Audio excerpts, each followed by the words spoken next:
নমস্কার বন্ধুরা, আপনাদের সকলকে আমার ইউটিউব চ্যানেল বাংলার কৃষি দর্শনে ওয়েলকাম। আমন ধানের মরশুম শেষ হয়ে এসেছে। এরপরে আসতে চলেছে আমাদের যে মেন উৎসব, সেটা হচ্ছে বোরো ধানের মরশুম।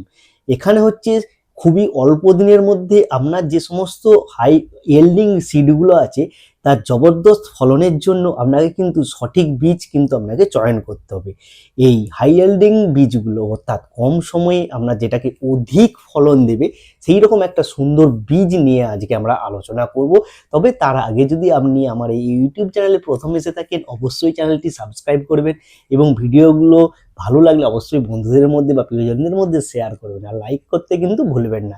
চলুন আমরা এখন একটা একটা করে এই যে আমার পাশে দেখতেই পাচ্ছেন বিভিন্ন উচ্চ ফলনশীল যে বীজগুলো আছে সেই বীজগুলো নিয়ে আলোচনা করব।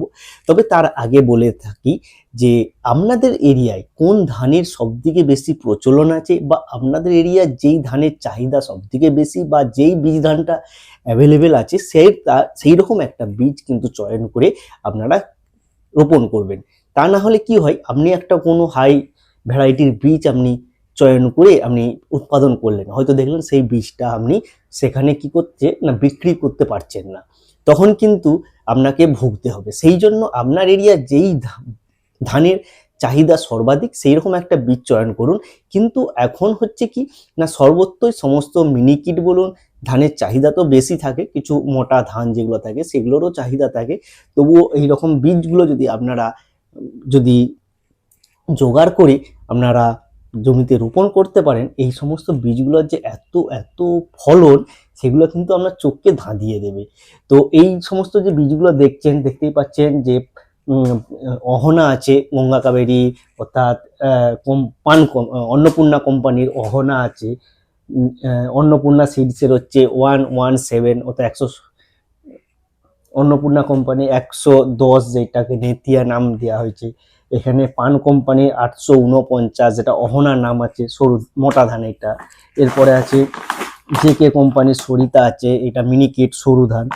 আর এইটা হচ্ছে চ্যাম্প কোম্পানির SS 511, এটা হচ্ছে মোটা ধান। এই ধানগুলো আমরা সবগুলোই খুলে খুলে আপনাদেরকে একটা একটা করে দেখাবো। তবে এই ধানগুলোর কি মেন জিনিস না, এই হচ্ছে এটা হচ্ছে মোটা, এটাও মোটা, এগুলো সরু, কিন্তু ফলন কিন্তু প্রায় সেম সেম। আর ইদানিং কিন্তু এই মিনিকিট অর্থাৎ সরু ধানের কিন্তু চাহিদা দিন দিন বৃদ্ধি পাচ্ছে, এবং কিন্তু ফলনও কিন্তু এই সরু ধানগুলোর ফলন এই মোটা ধানের কোনো অংশে কম না, প্রায় কাছাকাছি ফলন। যদি এই অন্নপূর্ণার হচ্ছে নেতিয়া ধান যদি বিঘাতে আপনার 33 শতকে প্রায় 28 থেকে 30 মনের গায়ে ফলন হয়, সেখানে মোটা ধানও দেখবেন একই ফলন হচ্ছে। বা এই যে দেখতে পাচ্ছেন অপর্ণা, এরও ফলন প্রায় এই রকমেরই। তাই একটা সঠিক বীজ বপন করতে হবে। আর এই বেশি ফলনশীল যেগুলো বীজগুলো প্রায় 115 থেকে 20 দিনের মধ্যেই থাকে। তো একটা একটা করে বীজ দেখি।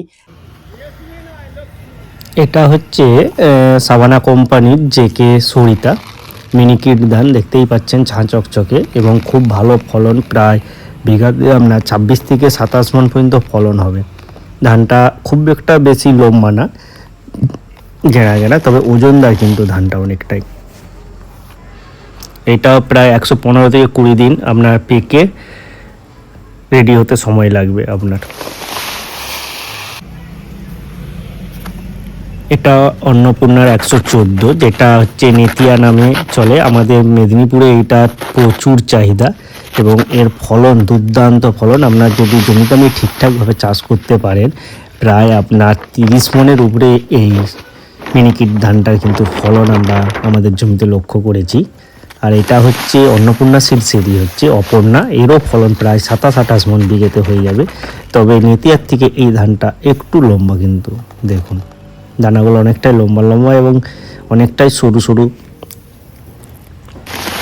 আর এটা হচ্ছে পান কোম্পানির 849 মোটা ধান।